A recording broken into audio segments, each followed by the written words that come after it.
The frost still held the broken slats when Della Mercer felt the hen's heart stutter under her thumb. She had her hand flat against the bird's breast, the way her grandmother taught her, fingers spread wide to find the small fast drum of it, and the drum was wrong. Skipping, fluttering, slowing, the hen was a buff-colored thing, gone dull and bony, hardly a handful of bird left under the feathers. And Della had it tucked up against the canvas of her coat for the warmth her own body could give. She did not move quickly. She had learned long ago that you do not save a frightened bird by moving quickly. She breathed, slow and even, and let the hen feel that nothing in the world was in a hurry, and under her thumb the little heart steadied, not strong, but steadier, and went on. "You can take the next wagon back to Coldwater." The voice came from the doorway, flat and tired, and Della did not turn her head. She knew it was the man who'd hired her. Silas Ware stood with the gray dawn at his back so she could not see his face, only the lean shape of him, the set of his shoulders that said he already regretted the dollar he'd spent on her stage fare. "This henhouse is the one job nobody on the place would take," he said. "The last two hands wouldn't go near it. If you can't save even the birds, ma'am, there's no shame in saying so now, before the cold sets in for good. I'll pay your way back." Della let her breath out through her nose. Around her the henhouse stank of everything that had gone wrong in it, fouled bedding gone to slime, the Swedish rot of a spoiled mash bucket, and under that the sour smell of birds sick a long time. There was a pullet against the far wall the fox had gotten in the night, a small tumble of feathers and frost. The hens that were left did not roost. They huddled on the floor in the corner farthest from the north wall, packed together in a dirty knot, too weak and too afraid to climb to the perch above them, and the perch itself was crusted and crooked, and no bird in its right mind would have wanted it. She looked at all of it the way you'd read a letter. Then she settled the buff hen a little deeper into her coat, and finally answered him. "Damp," she said. "Beg pardon? You asked me what's wrong. I'll tell you, since you're standing there." Her voice was low and even, a big calm voice that did not rise.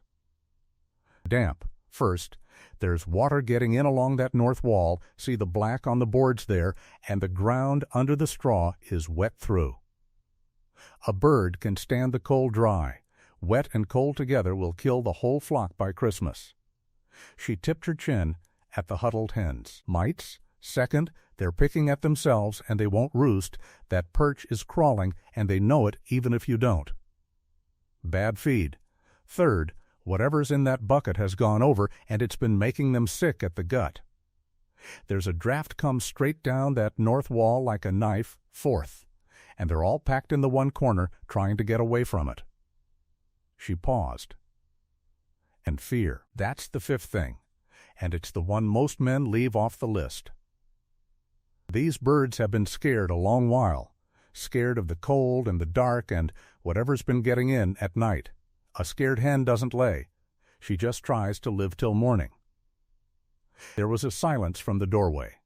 The light was coming up behind him now, gray going to pale gold, and she could see a little more of his face. Weather-cut, gray at the temples, a hardness around the mouth that she thought was probably grief wearing the mask of temper. He had rope scars on his hands. He looked at her the way the whole town had looked at her, like he was waiting for the joke to finish so he could be disappointed properly. "You got all that," he said slowly, "out of a henhouse." "I got all that out of 40 years of henhouses," Della said. "My grandmother had a poultry yard in Ohio, and I was on it before I could walk. Birds don't lie, Mr. Ware. They haven't the wit for it. You only have to know how to read what they're telling you." She got herself up off her heels. She was a big woman, broad through the shoulders, and she rose without hurry and without apology, and crossed the filthy floor to the corner and crouched again by the huddled hens, easy and slow so they shrank but did not scatter.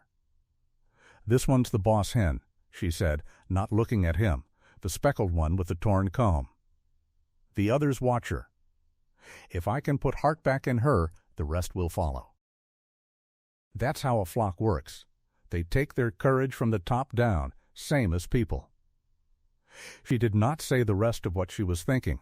which was that the whole Bar W looked like a flock that had lost the heart out of its top bird, and she had a notion she was looking at him. She'd come to this in the ordinary way, which is to say, nobody had wanted her, and she had taken the work anyway. The notice had been pinned up in the little post office at Coldwater among the bills for strayed horses, written in a cramped hand on the back of a feed store receipt, "Poultry Help Wanted, Bar W Ranch. Room and board, low pay." Apply elsewhere. Mrs. Odell, the postmistress, had watched Della read it twice and said, kindly, that it wasn't much of a place nor much of a wage, and that the man who'd posted it had buried his wife 2 winters back and hadn't been easy to deal with since. Della had said low pay suited her fine because she had low expectations of the world, and they were rarely disappointed, and Mrs. Odell had laughed at that, surprised, and told her how to find the stage. She had seen Silas Ware's face change when she stepped down off that stage. He'd been waiting with a wagon, looking for the farm girl he'd been hoping for, some lean, quick young thing with country in her hands, and finding instead a broad, plain woman of 34 in a faded blue calico dress and a man's canvas coat, with work-reddened hands and a face that had never been pretty and had made its peace with that long ago. She'd watched him try to be civil over the top of his disappointment. It was a thing she was used to. People always thought their faces were closed when they were not. The town had not bothered to close its face at all.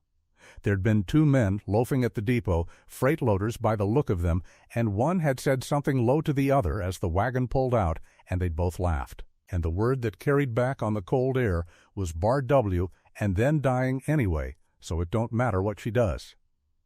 She had sat very straight on the seat and not given them the satisfaction of a flinch. The Bar W is dying anyway.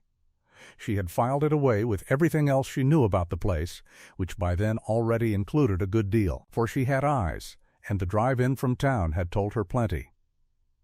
She'd seen the cattle, what there were of them, strung thin along a played-out pasture, ribby and rough-coated, not the look of a herd a man was proud of. She'd seen the short crew, 1 old foreman, and a boy where a spread that size wanted 6 men. She'd seen the house, which had been a good house once, and had stopped being kept the way a house is kept when there's a woman alive to mind it. And on the seat between them, before he'd thought better of it and shoved them into a satchel, she'd seen the corner of a sheaf of papers with Coldwater Mercantile printed across the top and figures in red beneath.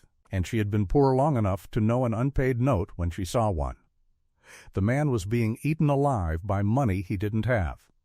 And there was the boy at the fence when they drove in, 11 or so, quiet, with his father's lean build and a watchfulness older than his years, looking at Della with a frank curiosity that had no cruelty in it, just interest. "Tom," the man had said shortly, by way of introduction, and the boy had ducked his head and said ma'am so soft she'd barely caught it. She'd marked him, too. In her experience, the child of a grieving house was the truest weather vane in it. So she knew what she'd walked into, and she had walked into it on purpose, and she meant to do this one thing well, because doing one thing well was the only way she'd ever known to make the world give ground. "I'll want a few things," she told Silas Ware now, straightening up, brushing the filth from her knees with no particular delicacy. "Lime, a barrel of quicklime, some lumber scraps, soundboards and battens to close that north wall and rebuild the perches and nest boxes, a bucket of clean water and a place to mix, wood ash, all your cook can spare, and a little sulphur from the Mercantile if there's credit for it." She heard how that last landed and went on without pause, giving him no room to wince. "And then I'll want to be left alone with the birds. That's the main thing. No men coming in and out, no dogs, nothing to fright them worse than they're frighted. Just me. Give me that and a week, and I'll show you eggs." "A week," he said. It was not quite a question. There was something working behind his eyes that she could not yet name. "A week to turn them," she said. "Longer to build them up. But you'll see the turn inside a week, or I'll take that wagon myself, and you won't have to offer twice." He stood a moment longer. Then he gave a short nod. the nod of a man too tired to argue with someone willing to take a thankless job off his hands, and said he'd have the boy bring lumber and that there was lime in the lean to buy the barn left from when they'd whitewashed. And he turned and went, and Della watched the shape of him cross the yard with his head down and his hands jammed in his coat, a man carrying something heavier than the cold. Then she rolled up her sleeves and went to work, and she did not stop till dark. She started with the dead, because you cannot heal a place that still holds its dead. She gathered the fox-killed pullet and 2 hens that had died in the night and carried them away from the house, and came back and made herself look at the rest with a clear eye, because the next thing was the hardest and she had never learned to like it. There were 3 birds past saving, a hen with her crop hard and sour, a rooster gone to skin and bone and labored breath, a hen whose legs had crusted thick and white and crippled with the scaly mite, too far along to bear the curing of it. Della did what had to be done quickly and quietly and with respect, the way her grandmother had taught her. No waste and no cruelty and no flinching, telling herself, as she always did, that mercy is a thing you owe a creature same as feed and water. She did not let the boy see it. When Tom came across the yard with the first armload of boards, she met him at the door and took them and sent him for more, and kept the inside of the henhouse to herself until the worst was done. Then she cleaned. She forked out every scrap of the fouled bedding down to the bare wet ground, and carried it out by the barrow load till her shoulders burned and her breath smoked, and scraped the crusted perch in the nest boxes, and found the place along the north wall where the boards had sprung and the wet was driving in, and packed it and battened it and closed the draught so that when she held her hand to it, at last there was no knife of cold coming through. She slaked a little lime in a bucket and whitewashed the inside of the walls the way you disinfect a sick room, brushing it thick into every crack where the mites would hide, and the small mean smell of the place gave way slowly to the clean sharp smell of lime. And that alone did something to her heart. Then she ran a line of fresh dry straw, deep and clean, built up the floor, and rehung a perch that was smooth and sound, and set it low to start, low enough that a weak bird could make the climb. Somewhere in the middle of it, Hetty came out. Mrs. Odell had mentioned the old cook housekeeper, said she was sharp as a tack and twice as likely to draw blood, loyal to the wares unto death and to nobody else at all. She came across the yard now with her arms folded and her mouth already set, an old woman, small and bent and quick-eyed, and stopped a careful distance from the henhouse door as if it might be catching, and looked Della up and down the way you'd appraise a horse you suspected of being sold cheap for good reason. "So you're the poultry woman," Hetty said. "I'd heard you were a big one." "They didn't lie. They generally don't, about that," Della said, not pausing in her work. Hetty's eyes went past her into the henhouse, took in the whitewashed walls and the clean straw and the closed-up north wall, and something flickered in the old face. Surprise, maybe, quickly put away. "Humph," she said. "Last 2 wouldn't go in past the door. One of 'em said it was haunted. I said it weren't haunted, it was just filthy, and there's a difference, though I'll grant you they smell about the same." She sniffed. "You want kitchen scraps for them birds, I keep a pail by the stoop. Don't expect meat, there's none to spare." "Scraps would be a kindness," Della said. "Peelings, cabbage leaves, the water off the boiled greens, crusts gone hard, and any crushed shell you'd otherwise throw out, they need it bad for the laying. And if you're rendering, I'll take the cracklings, small bits, when there's grease. It'll put fat back on them faster than anything." Hetty looked at her a moment longer. "You know your business," she said grudgingly, as though it cost her.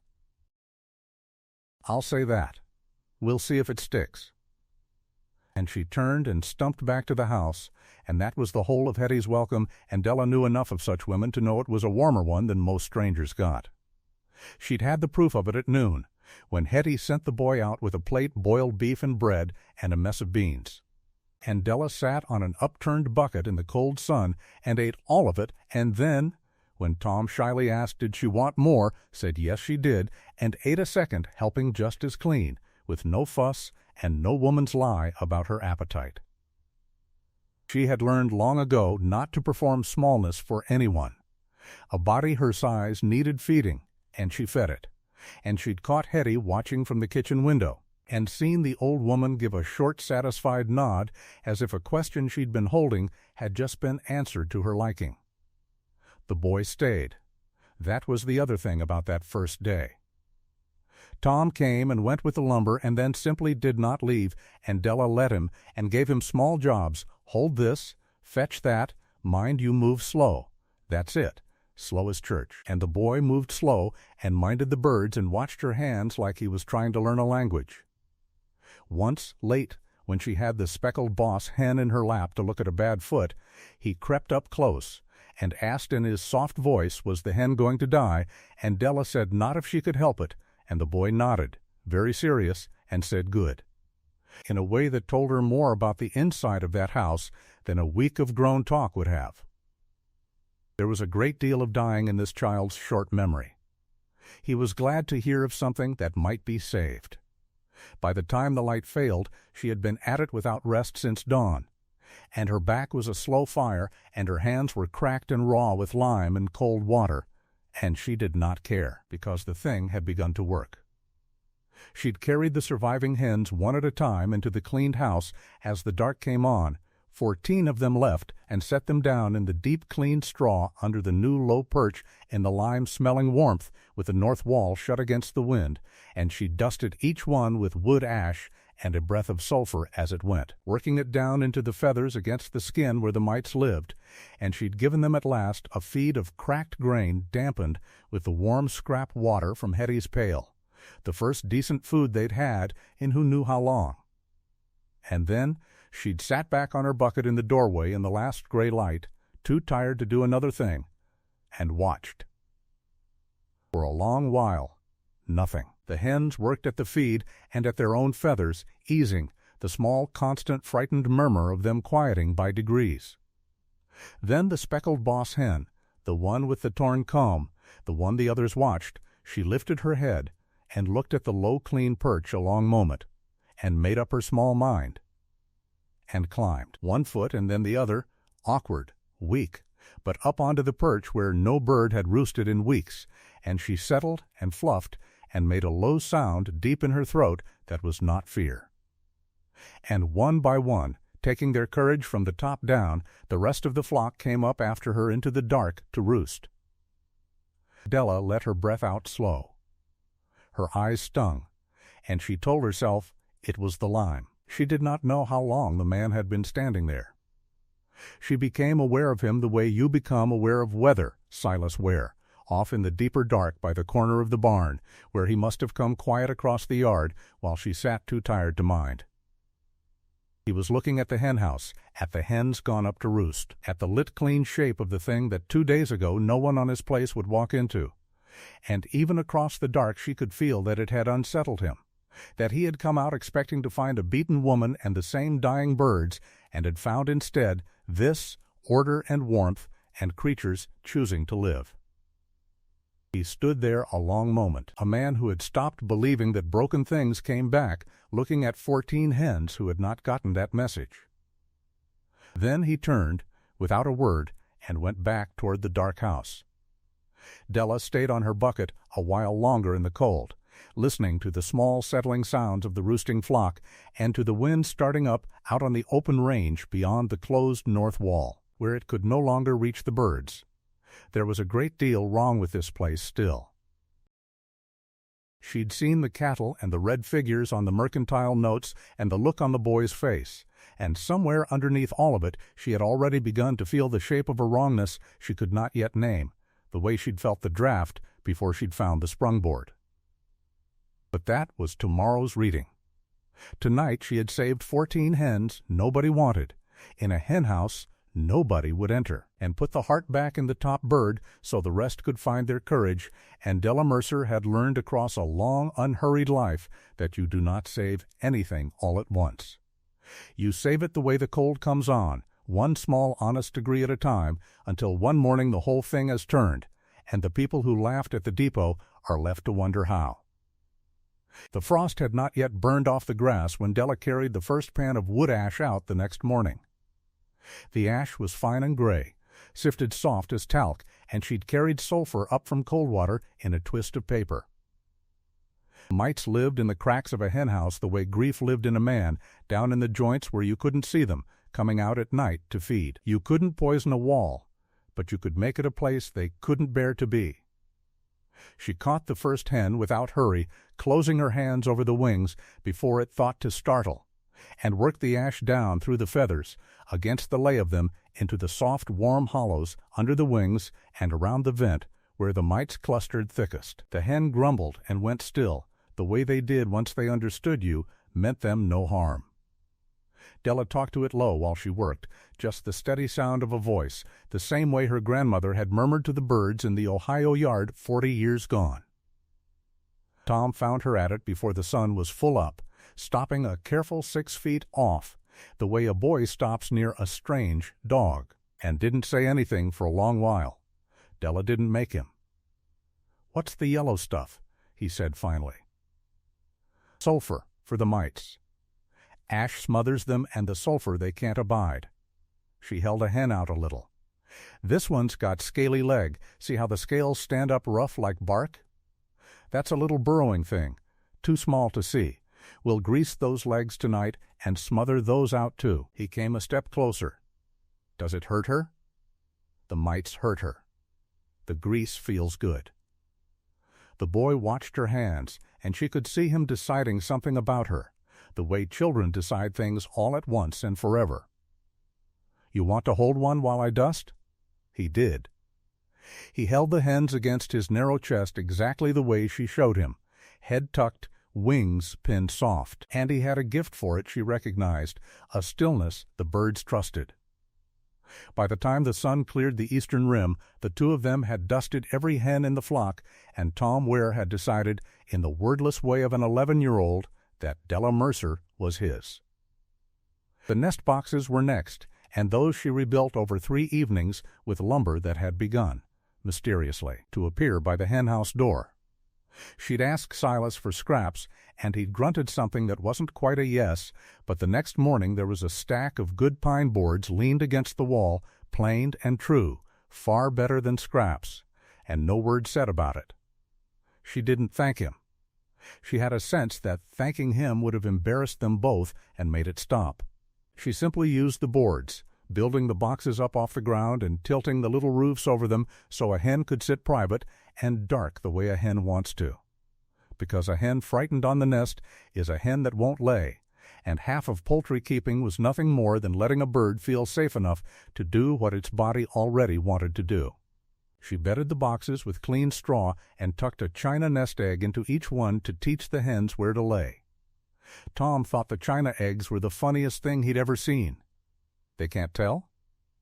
He said, and Della said, "A hen's no fool, but she's hopeful, and hope will fool anybody," and the boy laughed, and off by the barn she saw Silas's head come up at the sound, because she gathered he hadn't heard the boy laugh much since his mother died. The feed was where the real change would come, and that was the part nobody from town would have credited, because it didn't look like anything.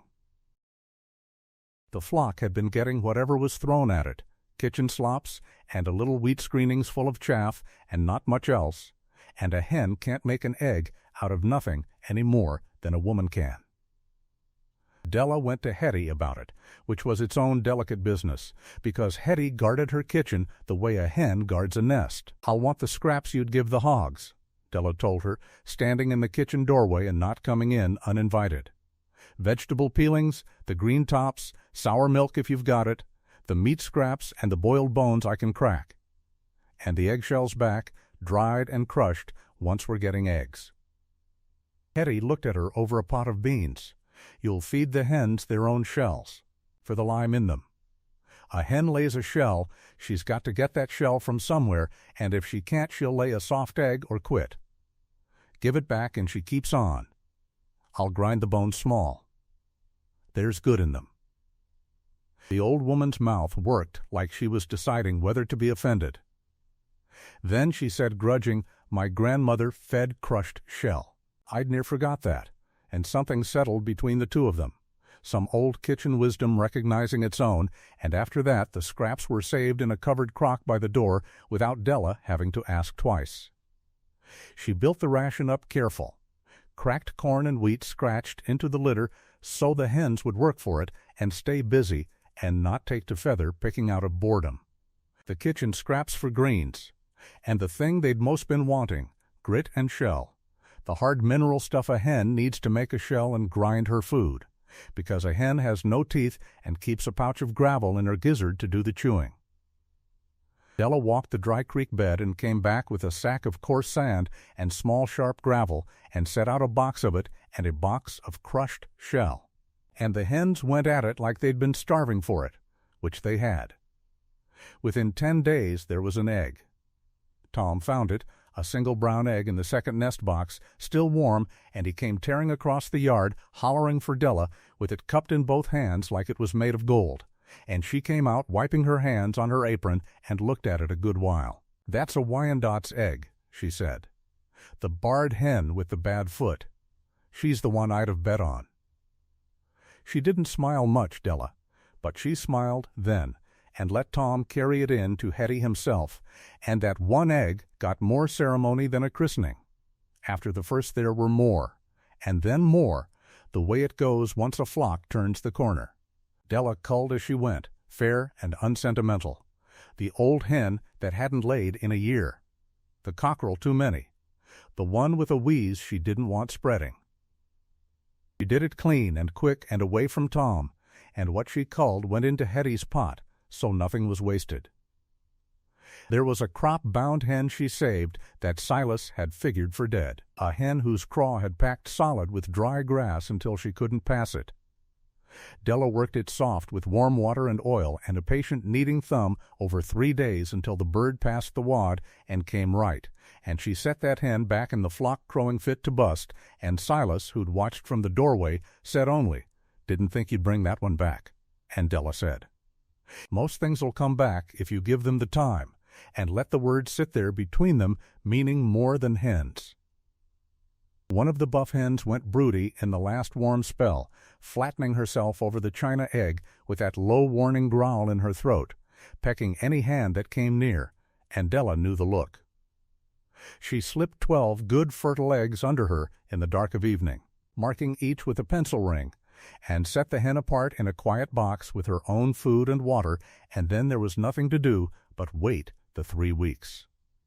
Tom checked that hen so many times a day, Della finally had to tell him a watched egg never hatched, which wasn't true, but it kept the boy from disturbing the broody.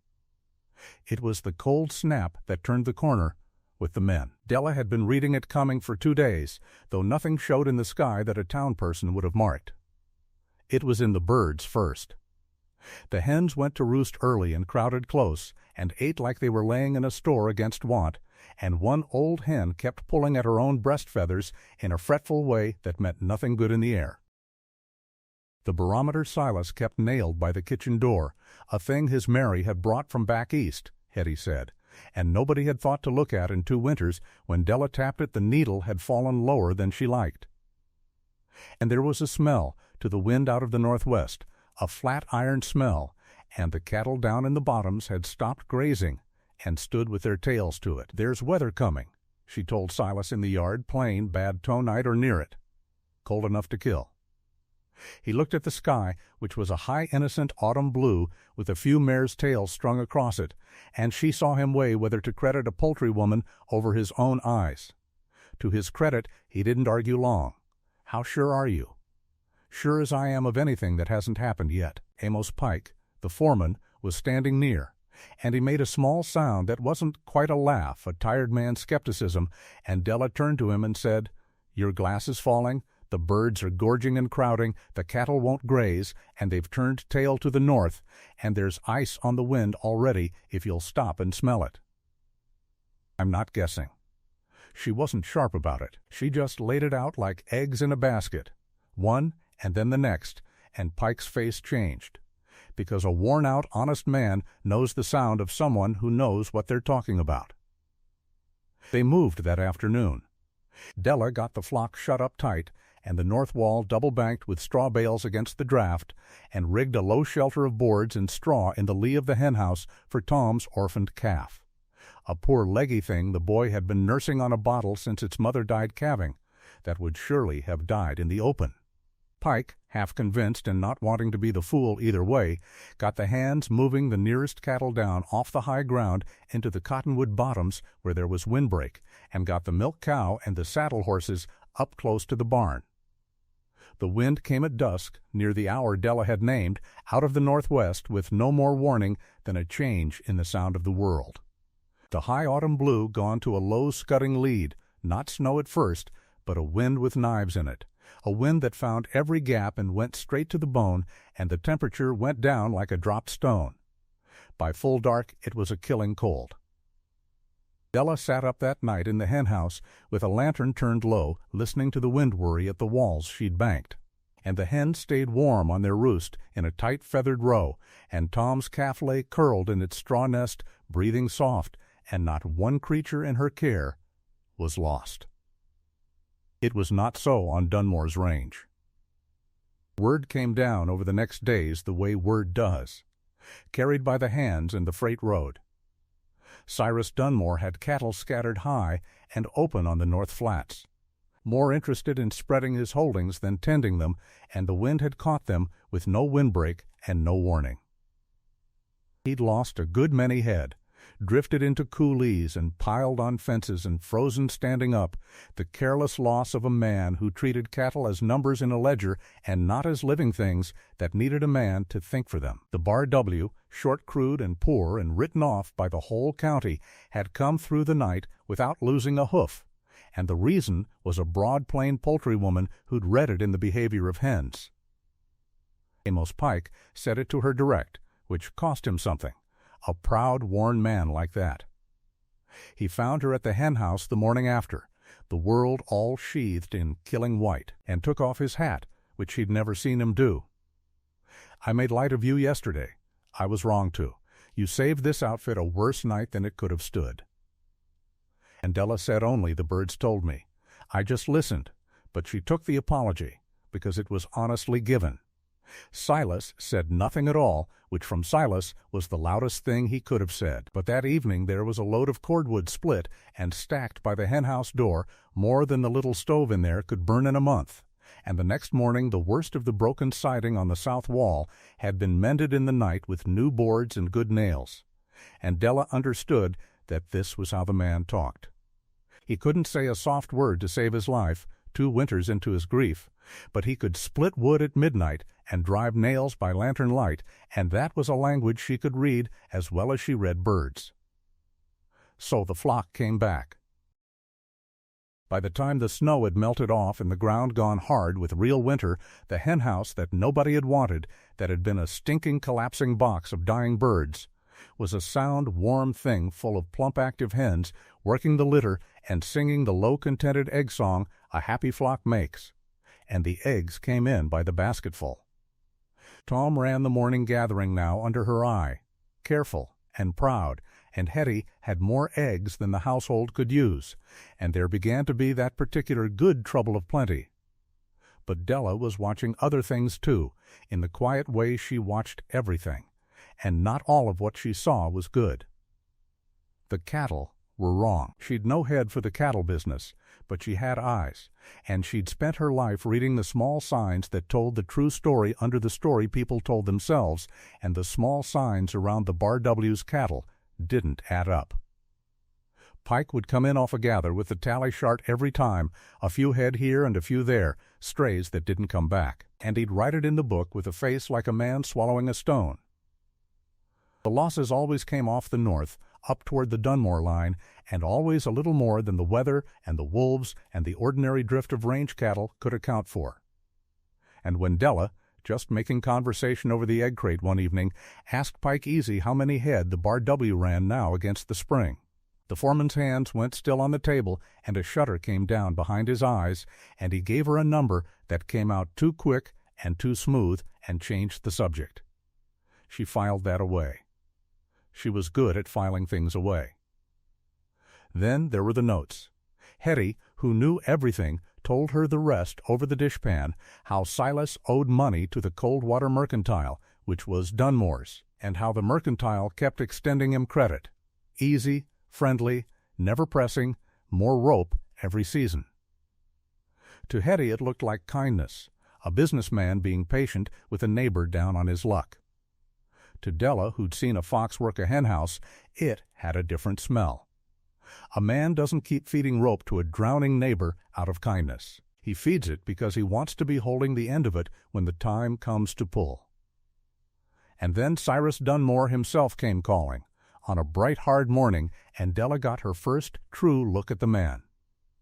He came in a good buggy behind a matched team, dressed like a banker, a big, smooth, well-fed man with a gold watch chain and a way of looking at a place that priced it as he went. He shook Silas's hand and was sorry, so sorry, to hear the Bar W had been having such a hard time, and he said over coffee on the porch, in a voice full of regret, that a man could only fight so long against bad luck and bad markets and a place too big for the hands he had, and that if it ever came to it, why, he'd be glad to take the Bar W off Silas's hands at a fair price and save him the heartbreak of watching it go under slow, purely as a kindness between neighbors. He said it gentle as a man tucking a knife in soft cloth, and while he said it, his eyes went over Della where she stood by the porch rail, and a small, amused contempt moved across his smooth face, the look of a man who'd just been told the joke about the failing ranch so far gone, it's hired a fat poultry woman to save it. He didn't say a word to her. He didn't think she was worth a word. He tipped his hat to Silas and drove off toward town, and Della stood watching the dust of him and thought, slow and certain, the way she thought about a fox once she'd found its track, I know your kind. I have pulled your kind out of a henhouse by lantern light with the feathers still in your teeth.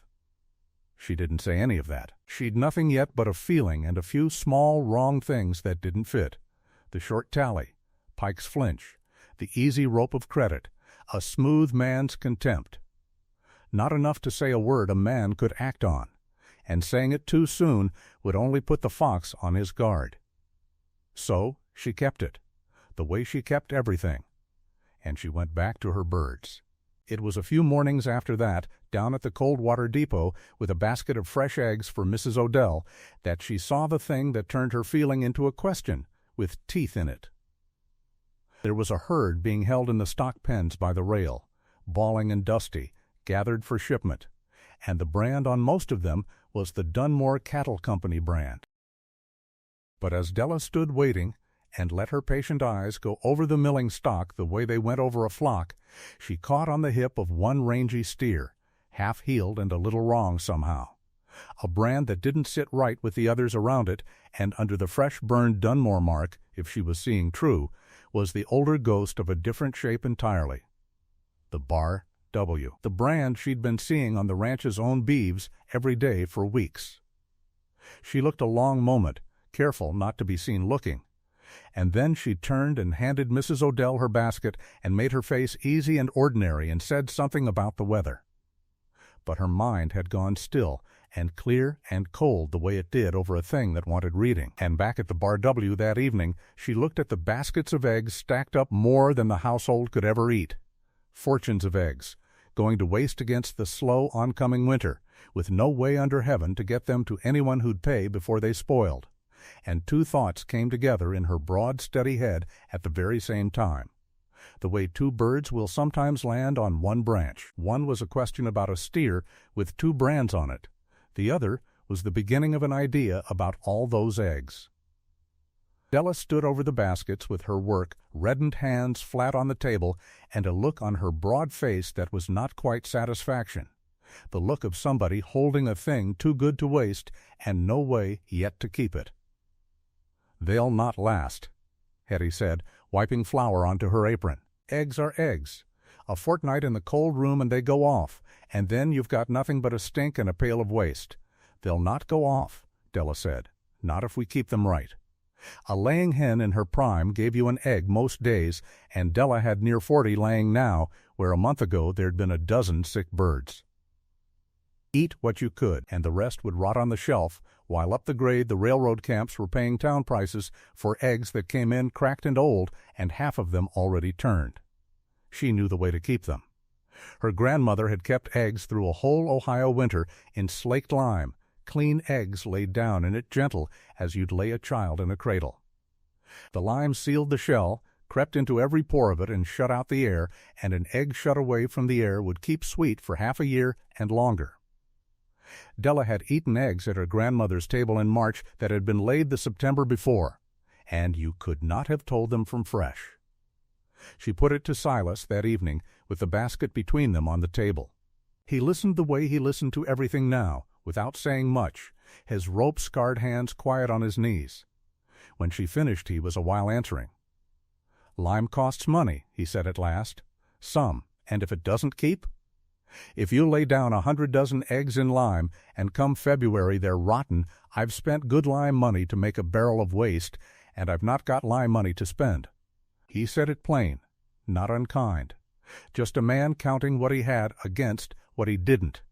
And what he didn't have was nearly everything.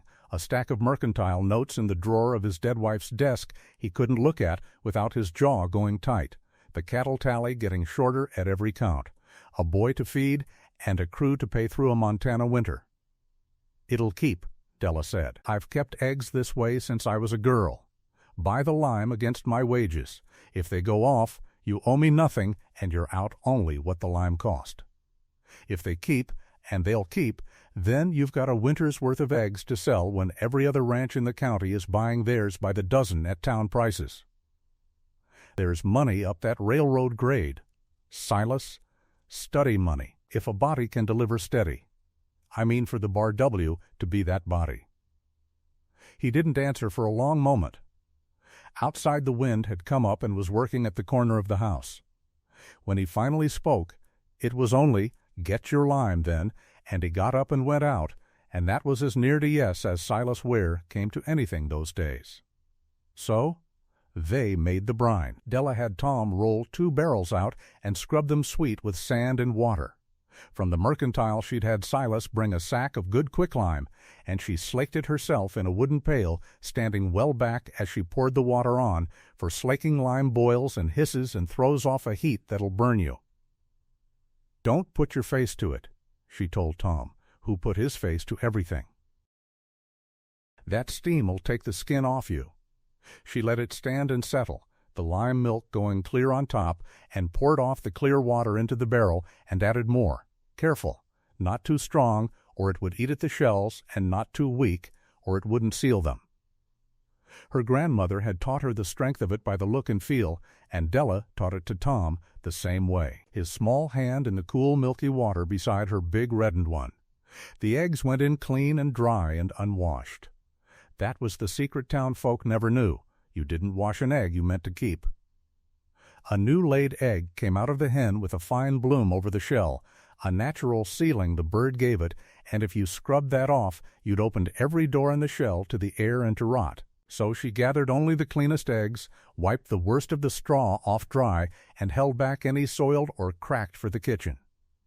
The good ones she laid into the lime water small, end down, course by course, until the barrel was full, and the eggs sat under 2 good inches of brine, sealed away from the air and the cold in the months.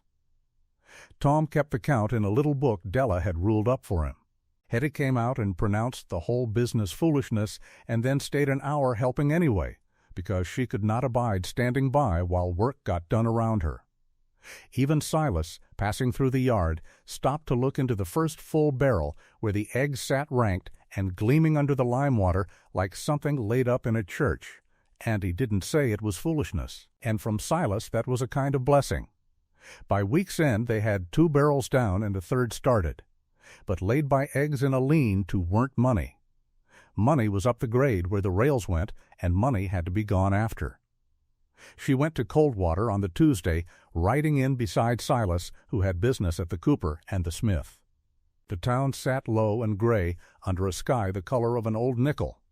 The false-fronted buildings strung along the one street and the depot at the end, where the Northern Pacific line ran east and west into the long emptiness.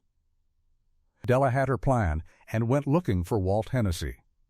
She found the freight agent in his office off the platform, a square, gruff man going bald, with a green eye shade pushed up on his forehead and a desk drowned under waybills. He looked up at her in the doorway, broad and plain in her faded blue calico and man's coat, and you could see him take her for a farm wife come to ask after a parcel. "Help you, ma'am?" "I hope so," Della said, and came in and shut the door against the platform noise so she'd have his full attention, which surprised him enough that she got it. "My name's Della Mercer. I keep the poultry out at the Bar W, Silas Weir's place west of town.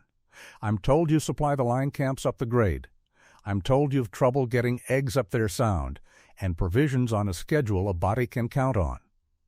That landed.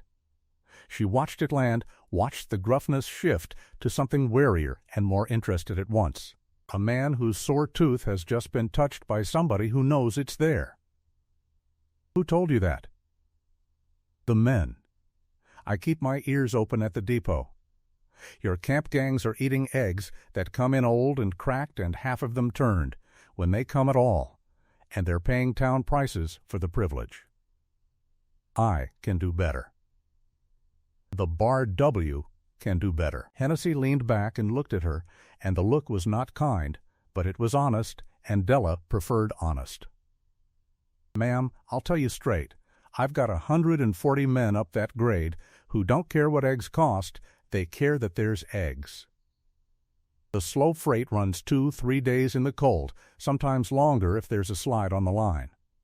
Fresh eggs don't make that trip in November. They freeze and burst, or they're rot arriving. Nobody's solved it. Your fresh eggs'll do no better than the last fellow's. I'm not selling you fresh eggs," Della said. "I'm selling you kept eggs. Limed eggs. Laid down in slaked lime the day they're gathered and sealed against the air for the winter. They'll travel 3 days or 30 and arrive sound, because they were sealed sound back in October. I've eaten March eggs kept that way you'd swear were laid that morning. They don't freeze and burst the way a fresh egg does, and they don't turn, because the air can't get at them. That's what I'm bringing you that the last fellow couldn't." She watched him chew on that. He was a man who'd been promised steady and got sometime, and his trust was a thing she'd have to earn an egg at a time. "Lime will taint the taste," he said, but it was a man putting up the last fence, not a man saying no. "It won't if it's done right. Boil the egg and you'd never know. I'll not argue it. I'll show you. Give me a trial. 1 crate. I'll bring you 10 dozen limed eggs, packed proper, and you ship them to the worst camp on the line, the farthest one your fresh eggs never reach sound. If a single dozen comes in turned, you've lost nothing but the freight. And if they come in sound, Hennessy said slowly, we'll talk. That's all I'm asking." Something in him shifted to her side just a little. "Bring me your crate Thursday. I've a freight going up the grade Friday morning. We'll see what comes back." Della brought the crate Thursday, a fine one. She'd had Tom build it square and true, and pack the 10 dozen limed eggs in clean, dry oat chaff, each one wiped of its brine and bedded so it couldn't shift. And on the lid she'd written in charcoal Bar W, Della Mercer, Poultry. So there'd be no mistaking whose eggs they were when they came in sound.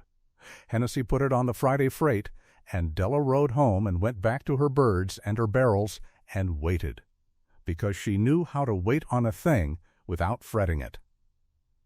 It was the better part of 2 weeks before word came back down the grade, and it came in the shape of Walt Hennessy himself, who drove out on a raw gray afternoon and found Della in the yard with her sleeves shoved up, slaking another pail of lime. "Mercer," he said, climbing down stiff from the buggy. "Mr. Hennessy," she wiped her hands and waited. "That crate of yours went up to Camp 9. Farthest gang on the grade, 4 days on the slow freight on account of a washout below the trestle." He said it grudgingly, like a man paying out money he'd hoped to keep. And the cook up there sent word down with the empty crate. He brought out Tom's square crate with her name still charcoaled on the lid. 120 eggs went up. 120 came good. Not a one turned, Not a one burst. The cook says they fried up firm and ate fine, and the gang cleaned the lot in 3 days and asked where the rest was. Della took the empty crate and held it, and she did not let her face show too much, but inside her something settled and warmed like a hen settling onto a clutch. "I told you they'd keep. You told me." Hennessy pulled the eye shade off his bald head and worried it in his hands, and the gruffness had a respect under it now that hadn't been there in the office. "I'll be straight with you, Mercer. I've been getting my camp eggs and a deal of my camp provisions through Dunmore's Mercantile, and they've been a thorn in my side a year and more. High prices, slow shipments, rot half the time, and when I complain, Cyrus Dunmore smiles at me and tells me there's nobody else can supply the grade, and the worst of it is he's been right. There's been nobody else." He put the eye shade back on. "Maybe now there's somebody else." "There is," Della said. "I can't sign you to anything yet. One good crate's a fine thing, but a railroad runs on 100 week on week, and I'd be a fool to swing the whole camp supply onto a ranch I've heard called insolvent in this very town.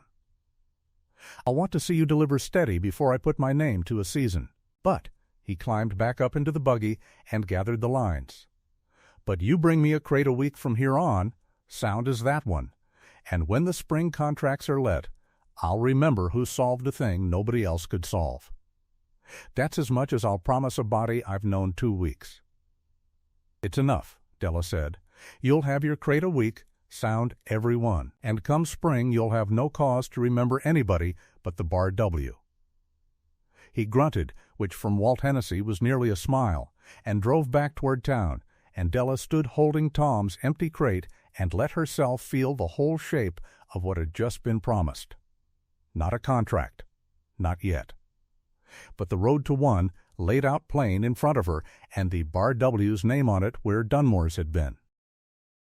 She'd no sooner carried the crate into the lean to then she heard the jingle of a fine harness and turned to see a buggy far handsomer than Hennessy's coming up the track, a smooth, well-dressed man behind a matched pair, lifting his hat to her across the cold yard with a smile that did not go anywhere near his eyes. Cyrus Dunmore had heard about the eggs. He climbed down without being asked and stood looking about the Bar W yard as a man looks at a thing he means to own, and when his gaze came around to Della it carried that same amused contempt, and yet here he was, driven out in the cold to dislike her in person. "Mrs. Mercer, isn't it? The poultry woman." He made the word small in his mouth. "I'm told you've been to see Walt Hennessy at the depot, carrying eggs to the railroad." He drew off one glove finger by finger. "I'd hate to see a hard-working woman waste her efforts on a venture she doesn't rightly understand. The camp supply is a complicated business, and it's spoken for. Mine, you understand, has been for years. I'd take it kindly if you'd not go filling Hennessy's head with notions about, limed eggs. Pickled in lye, I hear. That'll poison a section gang quick as anything, and then where's the Bar W's good name, what little there's left of it?" Della wiped her hand slow on her coat and looked at him steady and did not hurry to answer, because she had learned long ago that a man like this counted your silence as fear and was always wrong to. "It's lime, Mr. Dunmore," she said. "Not lye. There's a deal of difference, and it tells in the eating. As to Hennessy's head, I'd not presume to fill it. I only showed him a crate of eggs that came down sound from Camp 9 after 4 days on the freight, which is more than yours have managed, from what the men tell me." She picked up her lime pail. "You've come a cold way out to warn me off a venture you say won't amount to anything. That's a deal of trouble to take over a poultry woman's foolishness." A body might wonder why. For just a breath the smile went out of his face, and what was under it was not amused at all, and Della saw it, and filed it away with the Bar W steer she'd seen in his depot herd, and the way Amos Pike flinched at certain questions, all of it laid down quiet in her like eggs under lime, against the day she'd want it. The frost had set hard in the north draw by the time Della rode up to it that morning, and she sat the borrowed mare a long moment before she got down, because the ground there was telling her something, and she wanted to hear all of it before her own boots muddled the page. It was a narrow fold of land where the Bar W range pinched up against the Dunmore line, choked with choke cherry and a tangle of wild rose gone to bare canes, and the cattle liked it because the wind couldn't find them there. Silas had said as much weeks back, sour about it, that the strays always drifted to the draw, and that the draw was where the tally went wrong, where 4 head would graze in at dusk and 3 would be counted at the next gather. He'd said it like a man cursing weather, like it was just the bad luck of a bad year. Della had said nothing then. But she had not forgotten, and now she had a reason to come. She read the ground the way she read the birds, which was to say she trusted the small things and distrusted the big ones. The big thing here was the draw, peaceful and brown and ordinary. The small things were what she'd come for, and she found the first not 10 steps in. It was the fence. The Bar W's north fence ran along the lip of the draw, 3 strands of wire on cedar posts gone silver with age, most of it exactly as old and tired as it had any right to be. But here, for the span of maybe 4 posts, the wire was wrong. Same gauge, same dull gray, somebody had been careful about that, but newer, the rust on it a season's rust, not a decade's. And where the new wire met the old, somebody had spliced it, a neat double-wrap splice, and rubbed dirt into the splice to age it. Della ran her bare thumb over the wrap, and the dirt came away and left the wire bright underneath. And she understood this was a gate, not a gate with a hinge and a latch. A gate a man made and unmade with a pair of fence pliers, cutting it open to drive cattle through and splicing it shut behind them so that anyone riding the line would see only old tired fence and ride on. She crouched and saw where the bottom strand had been pulled down and let back up more than once, the post worn pale and smooth in a little saddle shape. Many times. She stood and let her eye go down into the draw, and there was the second small thing. A trail, not a cow trail. Cattle make a braided web of paths that wander and cross, because cattle wander. This was one path, single and purposeful, going down the draw toward the Dunmore line, wide and beaten and churned, the track of beasts driven, not drifting. And over the churned dirt somebody had dragged brush, choke cherry boughs hauled crosswise and dropped, the idea being a torn-up trail would look like ordinary brush broke ground to a careless eye. It was clever. It was also lazy, because the man had cut the brush from the nearest bushes and left the white cut stubs standing in plain sight, 4 and 5 in a row, at just the height a man leans from the saddle to swing a hatchet. Lazy men left the most to read. Della had learned that watching foxes, the bold, careful fox you never caught, the lazy one left you his whole supper in the snow. She walked the churned trail a little way, slow, reading. The cattle tracks were many days old, and over and through them ran the tracks of a single shod horse, fresher, 2 days, 3 at the most. A shod horse, here, where the Bar W ran its stock barefoot and no honest rider had business along a dead fence line. She knelt over the clearest print in a patch of old mud gone hard. The horse was shod all round, the shoes machine-made and ordinary, but the off-fore shoe had a fault, a chip out of the outside heel, so the print came down clean on 3/4 of its arc and broke off short on the last, like a word with the end bitten off. She fixed it in her mind the way she fixed the look of a particular hen. She would know that track if she crossed it on the road to town. And it was while she was kneeling there that she found the third thing, and the third thing had a name on it, near enough.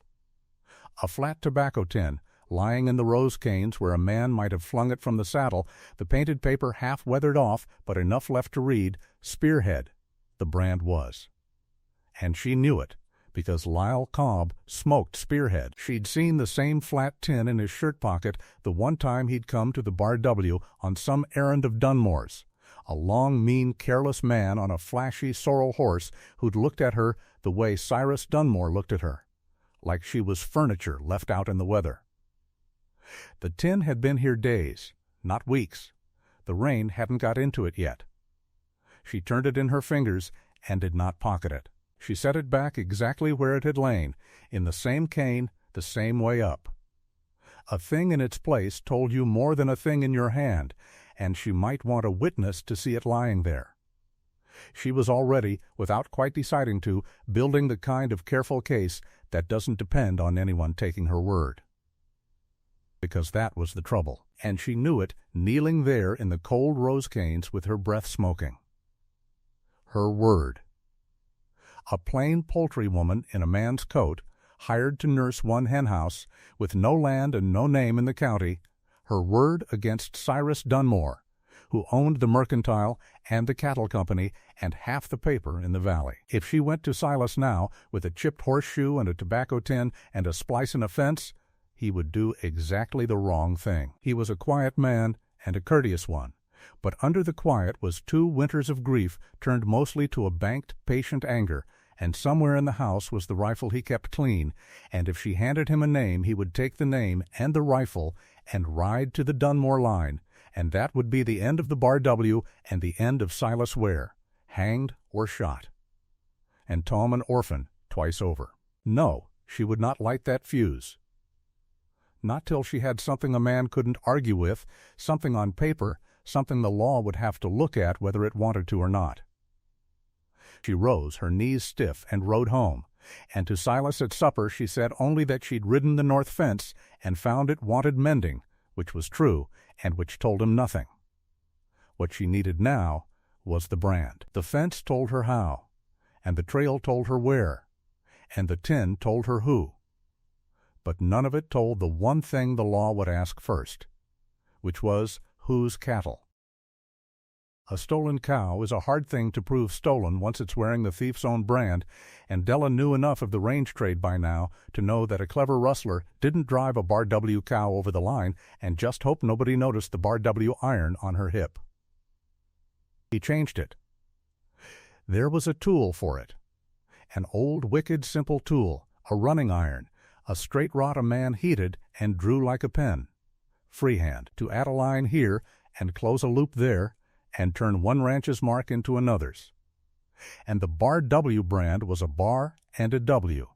Just that, a short horizontal line with the letter W beneath. The Dunmore Cattle Company brand she'd seen too, a box, a closed square with something inside it she hadn't looked hard at, because she'd had no reason to. She had a reason now. So 2 days later, she made the reason. She told Silas she'd ride to town with the egg delivery herself to save Tom the cold, and Silas, who had lately taken to letting her do things her own way because her own way kept turning out right, said only to mind the ice on the grade. And at the Coldwater Depot, while Hennessy's hand checked her lime-packed crates against the manifest, Della walked down the loading pens with the slow, flat-footed, unhurried walk of a woman with nowhere particular to be, and she looked at the Dunmore cattle waiting there for the eastbound, and she found what she had come to find. The Dunmore brand was a box around a D, and any honest cattleman would read it as just that and pass on. But Della did not read it as a cattleman. She read it as a woman who had spent a month looking at small held wrong things until the wrongness shouted. On most of those steers the box was a box, 4 clean lines burned all at once with a stamp iron, the scar healed flat and old.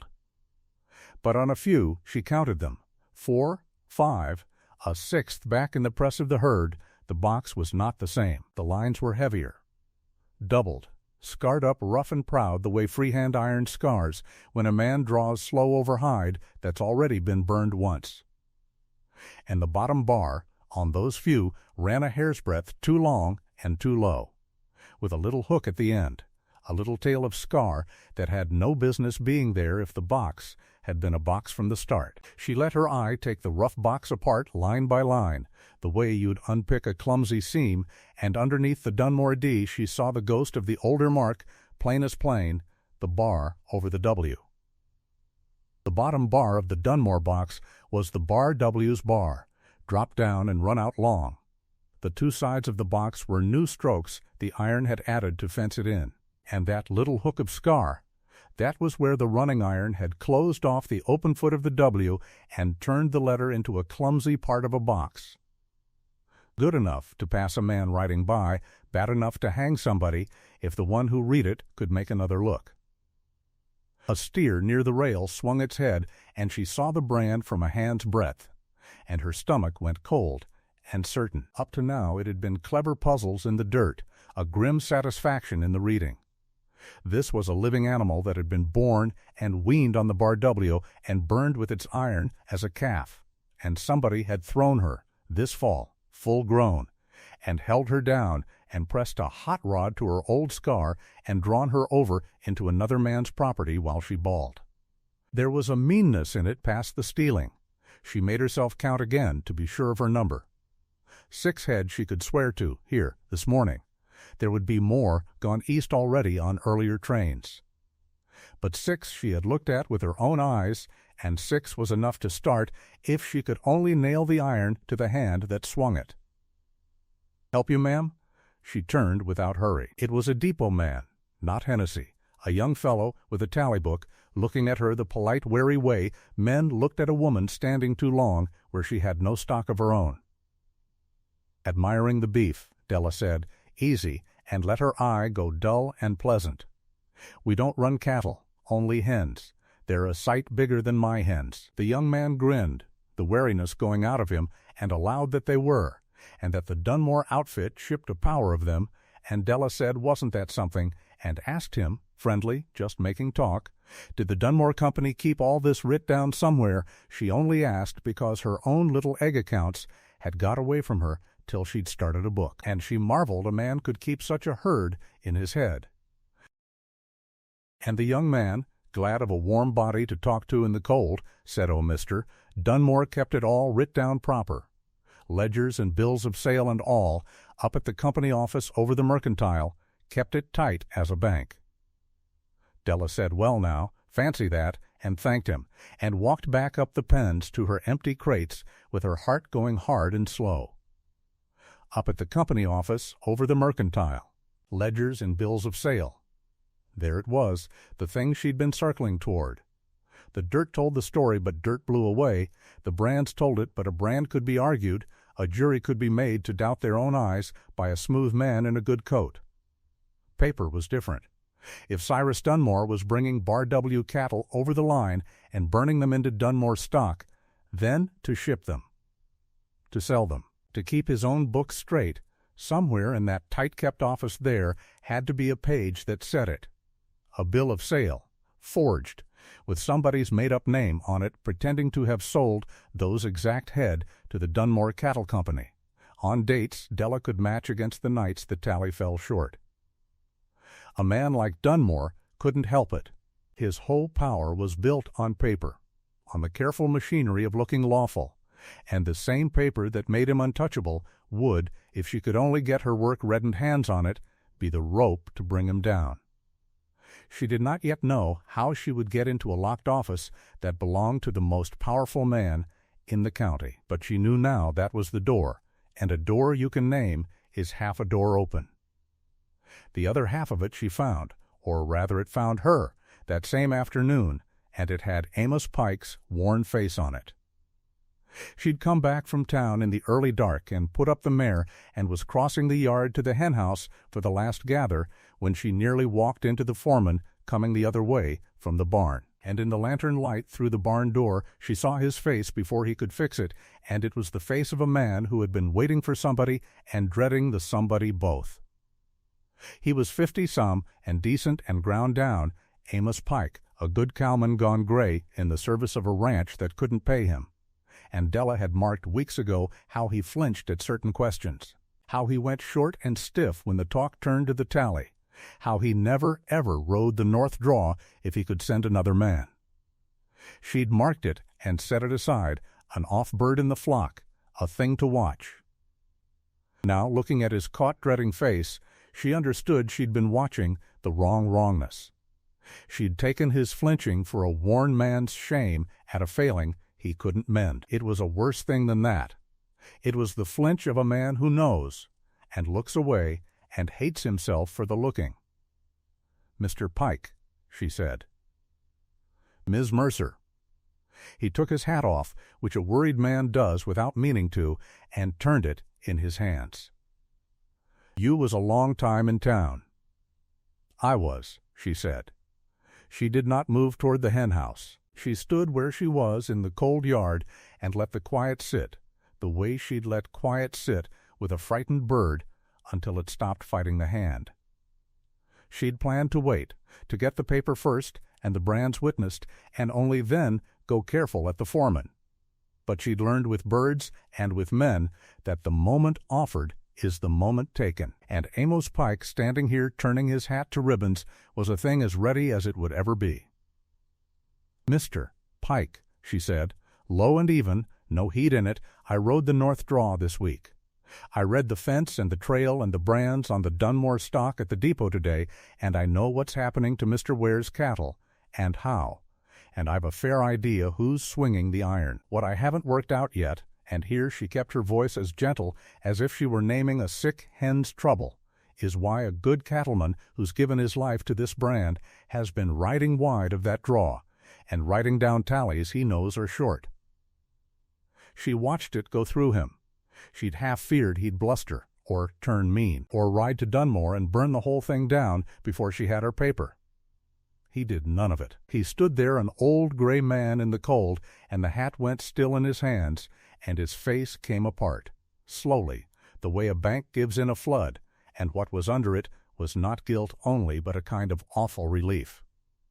The relief of a man who has carried a stone so long that even the dread of setting it down is better than the carrying. He's got me, Amos Pike said, so quiet she leaned to hear it. Dunmore, he's had me near a year. And then, because she only waited, because she gave him the quiet to fall into, it came out of him in the dark. The old debt Dunmore had bought up and the older mistake Dunmore knew about and would tell, the slow squeezing of it. Miscount here and look away there. Leave the draw unwatched on the nights word came, watch the herd thin and the ranch starve and Silas Ware sink, and hate himself, and not see any way to stop without losing the little he had left and the last shred of his good name besides. I told myself, he said, and his voice cracked on it, I told myself it weren't but a few head. I told myself Ware'd sell out and move on. I told myself a lot of things, Ms. Mercer. He looked up at her, braced for her to turn and walk to the house and tell Silas and have him run off the place in disgrace, which was no more than he thought he had coming. But Della Mercer had spent her whole life being looked at and counted as nothing and written off by people who saw only the broad plain outside of her, and she knew to the marrow what it was to be a worthier thing than the world had decided you were. She was not going to ruin a man she could use, nor break one already broke clean through, nor waste a witness the good Lord had set down in her yard in the dark. She let the quiet hold one beat more. Then she said, even and steady, in the voice she used for the frightened and the half-tamed, Mr. Pike, I'm not going to tell Mr. Ware, not yet, and not the way you're afraid of. His head came up. A man who's been miscounting that tally for a year, she went on, is a man who knows that herd, and that draw, and that office over the mercantile better than anybody alive but Dunmore himself. I don't want you ruined, Mist. Pike, I want you to help me. There's paper in that office, bills of sale, ledgers, the whole lie writ down in Dunmore's own hand, and you and I are going to get it, and when we do, it won't be your name that hangs. It'll be his. And she watched the old foreman stand straighter than he had stood in a year, and she knew she had her second ready thing, and that the door over the mercantile had just swung the rest of the way open.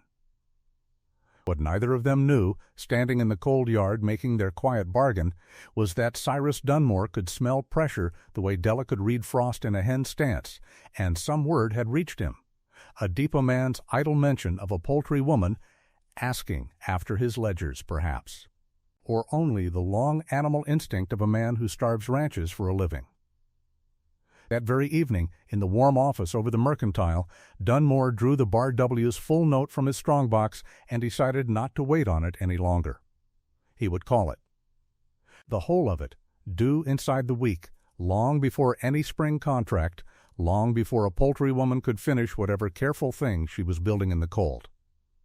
He would have the Bar W under his own hand, and the cattle question made forever moot before Della Mercer's slow, sure hands could close on a single page. The henhouse door stood open to the gray light, and Della had the lid of the lime barrel under one arm when Amos Pike came across the yard with his hat in his hands and the look of a man walking to his own hanging. She set the lid down slow. She had been waiting 3 days for him to find his nerve, and here it was. "He's called it," Pike said, "the whole note. Dunmore, Walt heard it at the depot and rode out to tell us himself. Decent of him. Silas has it in his hand right now in the kitchen.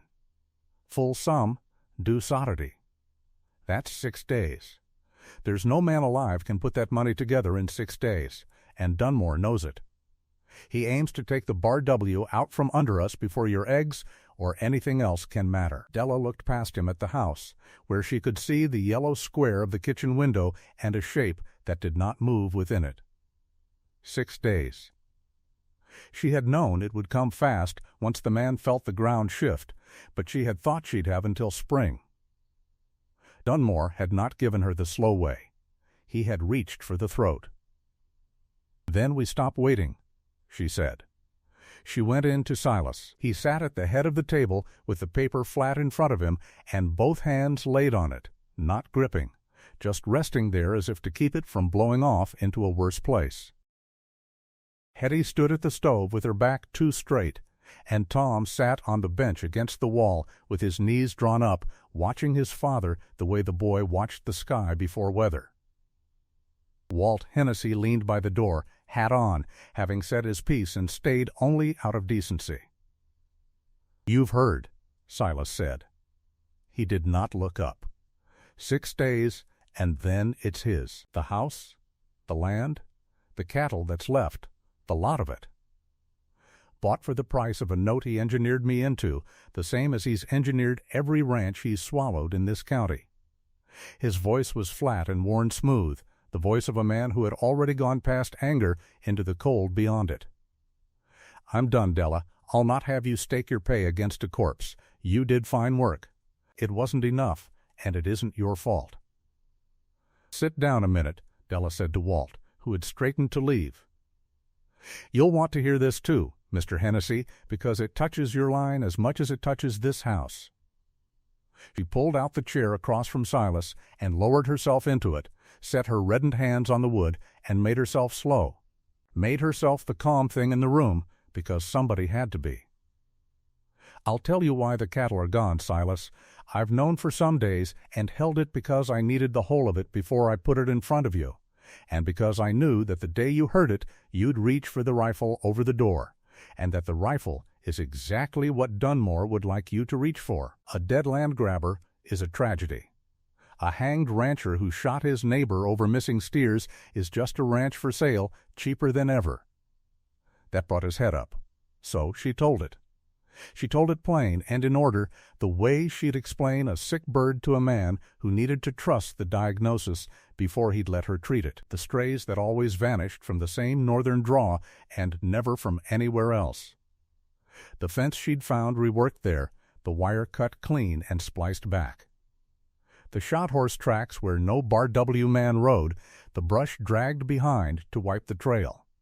The dropped tobacco tin, Lyle Cobb's brand of cut plug, and the off-fore hoof that towed in the same as Cobb's roan. And the thing that made Silas's hands close slowly into fists on the table, the steer she'd seen at the back of a Dunmore-bound herd at the depot, a Bar W steer with the brand worked over, the W run into the bars of the Dunmore mark with a running iron, clumsy enough that a poultry woman who'd spent her life reading small wrong things could see the old shape ghosting under the new. "He's been bleeding you a few head at a time," Della said. "Slow, patient, never enough at once to bring the inspector, just enough that your tally falls short every count, and your credit climbs, and the day comes you can't pay. He's not racing you to ruin. He's been walking you there for 2 years. And the day Mary died was likely the day he marked you for it, because a grieving man with too few hands doesn't count his cattle close." The kitchen had gone dead still. Tom had uncurled from the bench. Hetty had turned from the stove with her spoon forgotten in her fist. And Silas's face had gone white and then dark, and his eyes had cut to the rifle on its pegs over the door before he even knew they had. "There it is," Della said quietly. "I saw you look. Now look at me instead." He did. "You go up there with that gun and you give him everything he's been waiting for," she said. "You're the hot-tempered man the whole town's already decided is finished. They'll say the Bar W lost its head before it lost its land, and Cyrus Dunmore will stand at your trial in a clean collar and be sorry for you in front of everyone. That's how he wins. He doesn't win with cattle. He wins with how a thing looks. So we're going to beat him with how a thing looks too. Only what we show them is going to be true." "And what do we show them?" Silas said low. "Your word against his ledger. A hired woman's word and a broke man's grudge." "His ledger," Della said. "That's exactly what we show them. His own books. A man doesn't steal 40 head over 2 years and keep nothing on paper, Silas. He can't. He's running a cattle company and a mercantile, he's got drovers to pay and a railroad to sell to, and the railroad won't take cattle without a bill of sale. Every Bar W steer he's worked over, he's had to write into his receiving books with a bill of sale that says he bought it honest from somebody. Forged. Every one. Those forged bills and those ledgers are sitting in the Dunmore Cattle Company office in Coldwater right now, and they are the rope he hanged himself with the day he decided paper was safer than honesty. We get the ledgers, we lay them next to the dates and tallies I've written down, and the altered brands I can show on the living animals, and it isn't my word against his any more. It's his own hand against his own hand. Walt Hennessy had not moved from the door, but he was no longer leaning. "Those office books," he said slowly. "If they showed Bar W stock bought under names that don't hold up, bills of sale from sellers that don't exist—" He stopped. He was a freight agent. He read manifests and bills of lading all day. He knew exactly what a forged receiving entry would mean. That's a hanging matter. Missus, that's not a county squabble. That's the territorial cattle inspector, and that's the bank examiner if his loans are built on it. "Yes," Della said, "which is why we don't go up there waving a rifle and give him a smaller, simpler story to tell." It was Amos Pike who broke the next silence, and Della had known it would have to be him, and she had warned him gently the night before that the day would come when he'd have to say it out loud in front of Silas, or it would never truly be set right. He stood by the door with his hat crushed in both hands and his weathered face gone old and sick. "He's got me," Pike said. The words came out of him like splinters. "Silas, he's had me near a year. There was money missing from the spring sale 2 years back, money I took when things was bad with my own family and meant to put back and never could, and Dunmore got wind of it, Lord knows how, and came to me smiling. Said he'd have me up for a thief, said he'd see I never worked cattle in this territory again, said your own grief would make you believe it of me. And the price of his silence was I miscount the tally a little. Leave the North Draw unwatched on the nights he named. Look the other way." His voice cracked clean through. "I've watched this place die under my hands for a year and told myself it was that or my own ruin, and I knew every day it was a coward's bargain. I'll take whatever comes, but I'll not take it quiet anymore. I'm done being his." Silas had risen halfway from his chair, and for a moment the old heat was in him, and his hand had half lifted, and Della did not move and did not speak, because this was a thing between the two men, and she would not rob either of them of it. Then Tom, quiet, quick Tom, slipped off the bench and crossed the floor and stood close against Pike's side, not saying anything, just standing there, and the boy's small loyalty seemed to take the legs out from under his father's anger. Silas sat back down. He put his face in his rope-scarred hands a moment. When he lifted it, the heat had burned off and left something harder and more useful behind. "A year," he said. "A year he's owned a good man with one bad week," Della said. That's all Dunmore is, Silas. He finds the one place a person's ashamed and he lives there rent-free. He tried it on you with your grief and on Amos with his mistake, and on this whole county with the notion that a struggling ranch is a shameful thing instead of a robbed one. She looked at Pike. And here's the use of it. As far as Dunmore knows, you're still his. You still ride for him in the dark. That means you can walk into that office on his own errand and nobody blinks. We don't break in like thieves. You go in the front door on the company's own business, and what you carry out is the books. Pike lifted his head. He keeps the receiving ledgers in the office, safe most nights. But not Saturday. Saturday he settles his drovers and pays out at the mercantile, and the books come out and lie open on the desk all morning while the tallies get squared. I've stood in that room while he done it. A grim spark came into the old foreman's eyes, the first thing like hope Della had seen in him. He's so sure of himself he won't have thought to fear me. I can be in that room Saturday morning with cause to be there, and he'll hand me the chance himself. Saturday's the day the note's due, Silas said. Saturday's the day he means to take the ranch, Della agreed.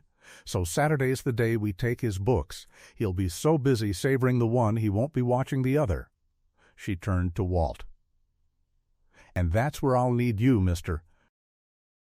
Hennessy, and the men whose word this town can't laugh off. Because a stolen ledger waved by a broke man is nothing. A ledger laid open in front of the freight agent and the banker and whatever law can be got, that's a reckoning. I'll need you there. I'll need you willing to look at what's true and say so out loud where the town can hear it. Hennessy was quiet a long moment. He was a careful man and a railroad man, and the railroad did not love to be in other men's quarrels. But he was also a man who'd had Dunmore's mercantile send him soft eggs and short loads and high bills for 2 years and call it the best the county could do, while a poultry woman from a dying ranch had handed him one trial crate that came up the grade sound as the day they were laid. He knew which of them was lying to him about the small things, and a man who will lie about eggs will lie about cattle.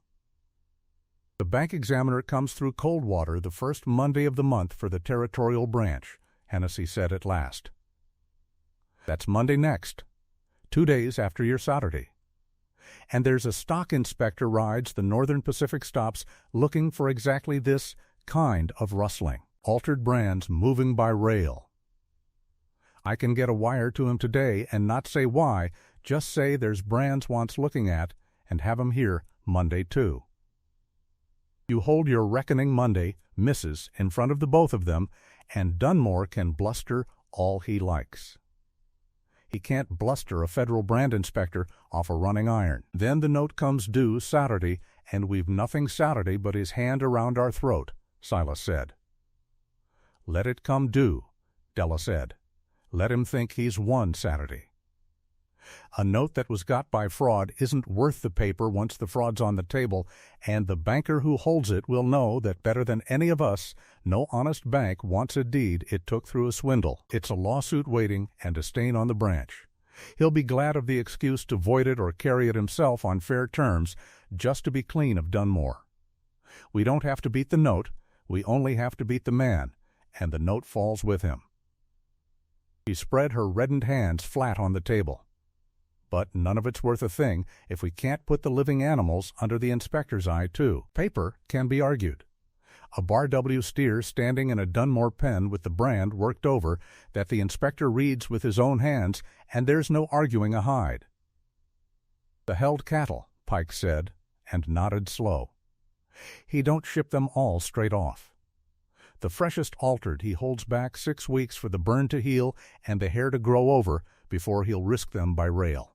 There's a box canyon up past the north line, north and west, a slot in the rim rock with a brush gate across the mouth. I've helped drive Bar W stock in there myself, God forgive me. There's better than 24 head in there right now wearing your brand under his. The newest burns are still raw. An inspector reads a raw worked brand like print. Della felt the whole thing close together in her mind then, the way a flock comes right when the last wrong thing is fixed. The books, the brands, the held cattle, the men of standing to witness, the law riding in Monday on the very rails Dunmore had been feeding his stolen beef onto.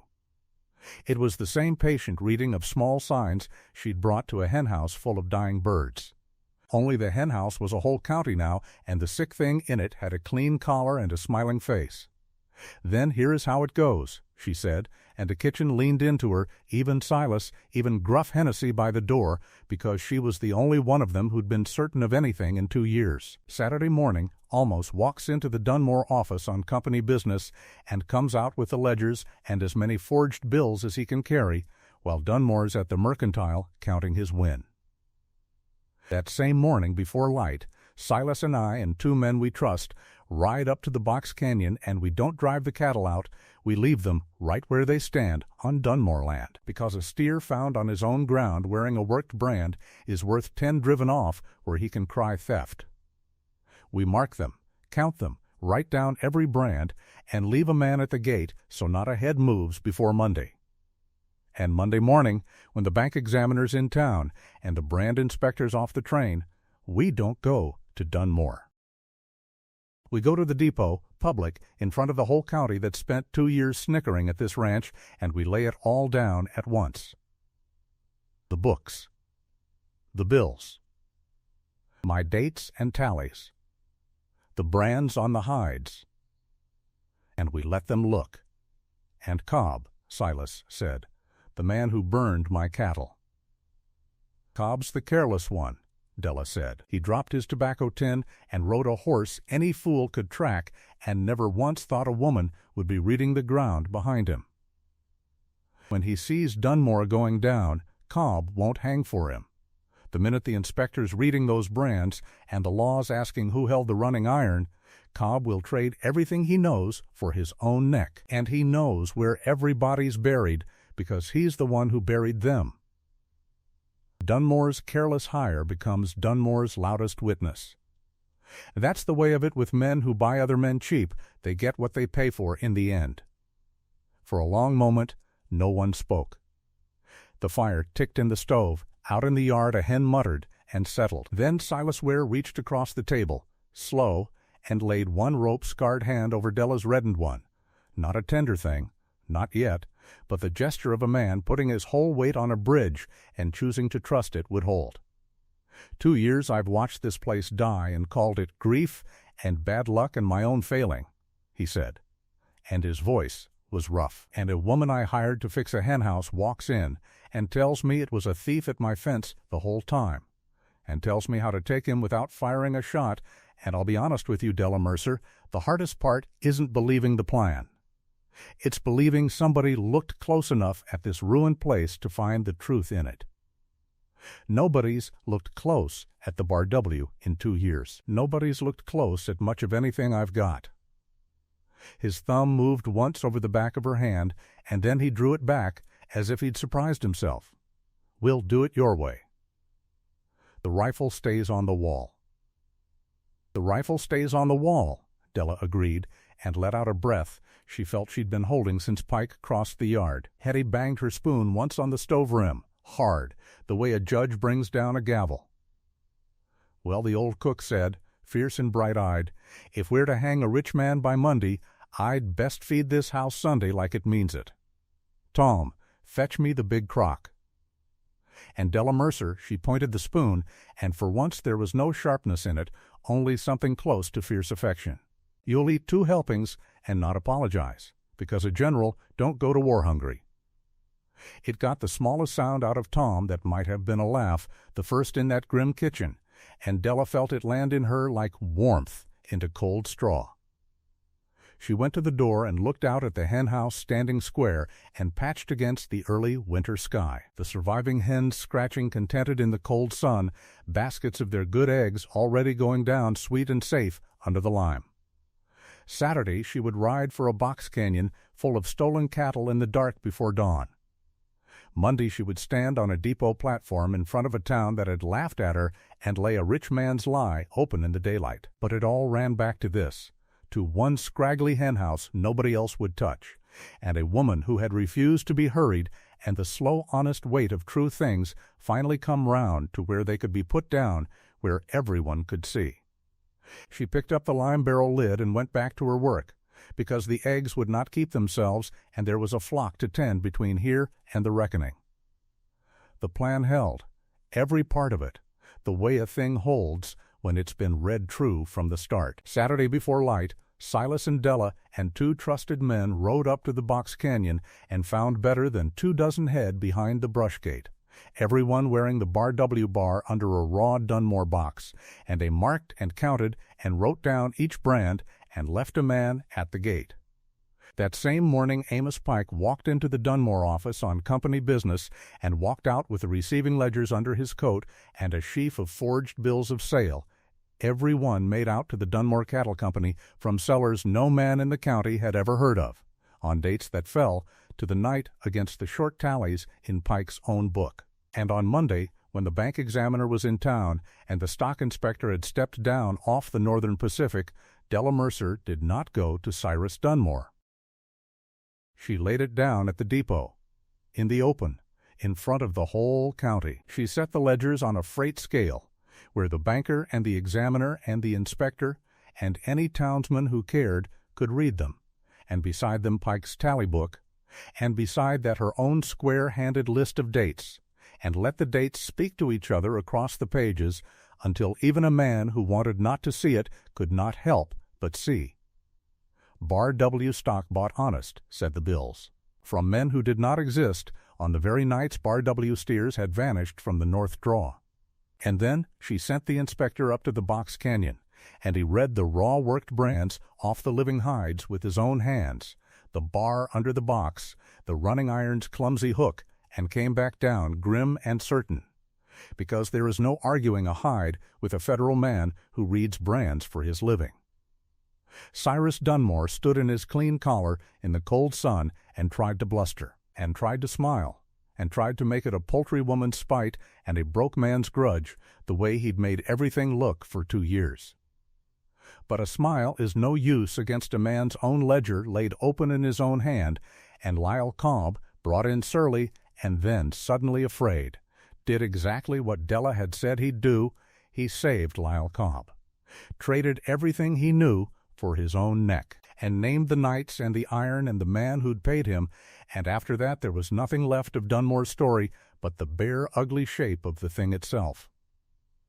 The banker who held the Bar W note looked at the fraud spread across the freight scale and went pale and quiet, for no honest bank wants a deed it took through a swindle, and he voided the call on the spot and carried what was honestly owed on fair terms besides. The note fell with the man, exactly as Della had said it would. The frost still clung to the broken slats when the second contract payment came through, but inside the henhouse it was warm with the breath of 40 laying hens, and that was the thing Della Mercer kept coming back to, that a place could be cold on the outside and warm on the inside at the very same time, and that a person could be the same way. It was the last week of the year, and the worst of Cyrus Dunmore had already passed out of Coldwater like bad weather moving off the high country. The man himself was gone south to face the territorial court over the forged bills of sale. His cattle company seized and parceled, the mercantile sold to a fair-dealing family out of Bozeman who weighed the flour honest and let a man carry a small account without tightening it into a noose. Lyle Cobb sat in the Coldwater jail awaiting the spring circuit judge. The county had a way now of saying Dunmore's name the way you'd speak of a hailstorm that flattened a crop. A thing survived, a thing that taught a lesson, a thing nobody cared to live through twice. But the work of repair is slower than the work of ruin, and Della knew that better than anyone. A ranch was only a henhouse grown large. So through that first cleared week she went on as she always had, before light and after dark, and let the studying come the way it comes to a flock, one bird at a time, one good morning at a time. The recovered cattle wintered in the south pasture where the cottonwoods broke the wind, and Della would stop sometimes on her way back from town to watch them feed at the hay Silas and Amos forked out in the gray afternoons. They were Bar W cattle again, every one, the altered brands reread and recorded by the territorial inspector. There were near 200 head, where the tally had dropped to a number Silas wouldn't say aloud in the worst of it, and the sight of them dark against the snow did something to the man that no amount of comfort could have done. He stood taller. He'd lost the look of a man counting the days until he'd have to hand over his keys. The first contract payment from the Northern Pacific had cleared the worst of the notes outright. Walt Hennessy paid on the 10th of each month, gruff and exact, and the railroad's money was good as gold and twice as steady. "They keep," he said to her that first payment day, as though it still surprised him. 3 months in the barrel, and they keep. I've had fresh eggs spoil between here and the Mussel Shell Camp in summer and arrive rot. Yours come sound in the dead of winter. I'll take all you can pack, Mrs., Mercer, Miss, whatever you are. I'll take all of it. She was Miss, and she let it stand, and she did not tell him that the men who lounged by the freight scales had snickered when she stepped down off the wagon, broad and plain in her man's canvas coat, bound for a ranch they'd already buried. She'd heard them. She always heard them. A woman built like Della heard everything men thought they said too low to carry, but there is a particular quiet that comes over a town when it discovers it was wrong, and Coldwater had gone into that quiet, and Della found she had no need to point at it. The eggs pointed at it. The cattle pointed at it. Her work spoke in a voice the whole county could read. At the Bar W, the lime barrels stood in rows in the cool of the root cellar and the spring house, each one labeled in Della's square hand with the date the eggs went down. Tom ran the henhouse now under her eye the way she'd run her grandmother's yard in Ohio, gathering at the right hours, candling the eggs against a lamp to throw out any with a spot, keeping the unwashed bloom on the shells so they'd hold. He knew the birds by their habits, knew which hen sulked and which was sickening before it showed, knew to listen to the flock the way you'd listen to weather. The henhouse itself was a different building from the one she'd crouched in that first frozen dawn.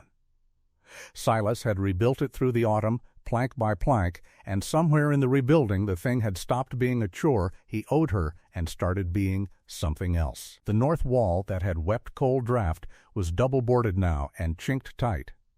The roosts ran level and clean, and 40 hens climbed them every dusk in a settled, drowsy mutter that was, to Della's ear, the soundest music a place could make, the sound of creatures that have stopped being afraid. She was standing in that warm dark on a still evening near the turning of the year, watching the last hen find her place on the roost when Silas came to the door. She knew his step.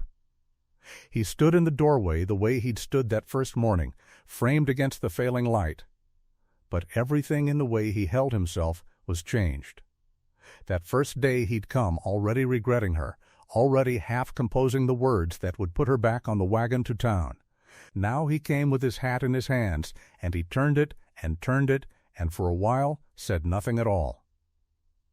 Della let him have the silence. She'd learned you couldn't hurry Silas Ware any more than you could hurry a hen to lay. "They've taken to you," he said at last, nodding at the roost. "The birds. Tom. The whole place." The hat went around in his hands. "I've been trying a good while to find the right way to say a thing, and I haven't got the trick of words you've got with everything else. So I'll just say it plain, if you'll let me say it bad." "Plain's the only way I trust a thing," Della said. He looked at her then, full, and she saw what the months had cost him to come to this, the lean, weather-cut face, the gray at the temples, the rope-scarred hands gone still on the brim of the hat. The man who'd lost his Mary 2 winters back and shut the door on himself so hard that even his own boy had learned to go quiet around the wound of it. "When you came," he said, "I'd given up. I'd told myself I was holding on for Tom, but the truth is I was just waiting for the day Dunmore's note came due so the choosing would be taken out of my hands and I could stop fighting a thing I'd already lost. I let a hawk and a fox and the wet rot have my Mary's hens because I couldn't stand to come in here. This was hers. She kept these birds. I gave you the henhouse because it was the one job nobody else would touch, and I thought, God forgive me, you'd fail at it and I'd have my proof that nothing could be saved, and I could let the whole place die in peace. Della had known some of that. She'd read it in him the way she read birds, by the small signs, the way he wouldn't enter the henhouse those first weeks, the way his eyes slid off it. But to hear him lay it down so honestly moved her more than she let show. "You didn't fail at it," he said. "You saved the one thing I'd given up as past saving, and then the next, and the next, until I looked up one day and you'd saved all of it. The flock, the contract, my boy's whole future, the ranch my father broke ground for. You read this land like you read your birds, and you saw the rot Dunmore had let into it and cut it out clean. You stood up a thing in front of the whole town that I'd have wrecked with a rifle inside an hour, and you did it with a ledger and a barrel of eggs and that patience you've got that won't be hurried or shamed by any man living." "I had help," Della said. "Amos, Tom, Hetty saving every scrap. You, with the lumber." "I left lumber by a door," Silas said. "You built the rest." He turned the hat one more time, and then, with the air of a man stepping off a ledge he'd stood at the edge of for months, set it on the nest box shelf and let his empty hands hang. "Della, I've watched you make this place a home again, and watched you do it knowing the world looked at you and saw something to laugh at. I saw it, at the depot, that first day. I heard what they said, and I won't shame either of us by repeating it. They were wrong, every one, and I was the worst of them because I had you under my own roof and still couldn't see you straight for a long while. I'm asking your pardon for ever standing in that crowd." The lamp Tom had left burning by the door threw its small warm light up the planks. Outside the wind had come up, that hard Montana wind that had killed Dunmore's open-range cattle in the cold snap she'd read in the birds before any glass could fall, but it broke now against the double-boarded north wall and could not get in. Della stood in the warmth of the thing she'd built and listened to a closed man pry his own heart open, and she held very still, the way you hold still for a wild thing that has decided, against all its instinct, to come to your hand. "I'm not asking you to stay on as hired help," Silas said. "I'm asking you to stay, because I can't picture this place without you in it, nor myself either. I'm asking you to be my wife, to be Tom's, in whatever way a boy's heart makes room, and he's already made the room, weeks ago. I'm asking you to belong here, not to work here, to belong." His voice, which had held steady through all of it, went rough at the last. "You made me a home where I'd made myself a grave. A man owes that the truth, and the truth is, I want you in it. I should have said it sooner. I was afraid, same as the birds, I expect, afraid to climb back up to the roost. There was a thing Della had braced for her whole life without ever once naming it, the moment a man looked at her plain and decided she was not enough. She had built a hard, dry, patient shell against that moment, and carried it so long she'd half forgotten it was armor and not skin. Plain women learn early to want nothing out loud, because wanting out loud is how the world finds the soft place to press. She had come to the Bar W braced for the wagon back to town, and stayed braced for it through every week, even as she dug in and made herself useful past arguing with, because being useful was a thing they couldn't take, and being wanted was a thing she had stopped believing was offered to women shaped like her. And here was Silas Ware, hat off, hands empty, asking. She let the shell go. It was the hardest work she'd done at the Bar W, and the only work nobody had seen. She let herself be wanted. She let it be true. "I'll stay," she said. Her low voice was steady, but only just, and Silas heard the only just in it, and his weather-cut face came apart with something she'd never seen on it. Not relief. Exactly. Gladness. The plain animal gladness of a man who had braced for a no. "You don't have to," he started, the way a man does when a good thing arrives and he can't quite trust the size of it. "Silas Ware," Della said, and now there was the dry humor back in her. "I have culled sick hens and dusted mites and slaked lime in barrels until my hands cracked. For a ranch I had no claim on and a man who hoped I'd fail. You think I'd do all that for wages? I stayed because I wanted to. I've wanted to a good while. I was only waiting on you to climb back up to the roost." She crossed the warm, dark floor and put one of her work-reddened hands over both of his where they hung empty at his sides, and felt the rope scars and the cold, stiff knuckles and the small, unbelieving tremor in them. "Yes, I'll be your wife, and Tom's, and this place's. I'll belong here. I've never belonged anywhere in my life, and I'd like to start." She felt the breath go out of him. He turned his hands under hers and held on, careful. The way he held everything he'd decided was worth keeping, and for a long moment neither of them said anything more, because there was nothing in the world that needed saying. The hens muttered on the roost. The wind broke and broke against the sound north wall and got nowhere. The boy gave them away. Tom had been at the door longer than either of them knew. He had his mother's hens in his blood and his father's quiet in his bones, and he'd learned from Della how to come and go without disturbing a settled flock.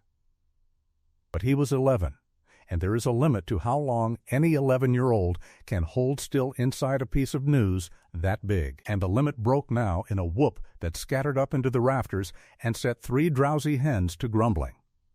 "You're staying." He came across the floor in a rush and stopped just short, suddenly shy of the size of his own gladness, and Della reached out and pulled him in against her canvas coat the way she'd once pulled a dying hen in against it, on a frozen morning that felt now like another life. "You're staying for good. Pa, she's staying for good, she's staying for good," Silas said, and his voice was wrecked and easy all at once, a man laughing at the edge of something else. In the house, Hetty Brunn had a sense for goings on the way the barometer had a sense for storms, and when the 3 of them came in stamping snow off their boots, she set down her spoon and folded her arms across her apron and pronounced, in the sharp-tongued way that was her whole love laid bare, that it was about time, that she'd been wondering how long a grown man meant to walk around his own happiness like it was a hole in the floor, and that if Della was fool enough to take on the Bar W and all its wares, then the least the kitchen could do was feed her 2 helpings without comment. "I knew the first night," Hetty said, jabbing the spoon. "Woman eats like she's not sorry to be alive. You can build on that. You can't build on the other kind." And she turned back to her stove so they wouldn't see her eyes and banged the pot to cover it. They were married in the New Year, in the small white church at Coldwater, on a clear, cold Sunday when the snow lay blue in the shadows and gold where the sun struck it. The town came, the same town that had snickered at the depot, come now in its Sunday wool to see the Bar W's poultry woman wed to the Bar W's widower, and there was not a snicker in the lot. Walt Hennessy came in a stiff black coat and shook Silas's hand like a man closing a contract he was glad of, and told Della that the line camps up the grade had asked, more than once, who packed the eggs, and that he'd told them it was a woman who'd saved a dead ranch with a barrel of lime, and they'd best mind their manners. Mrs.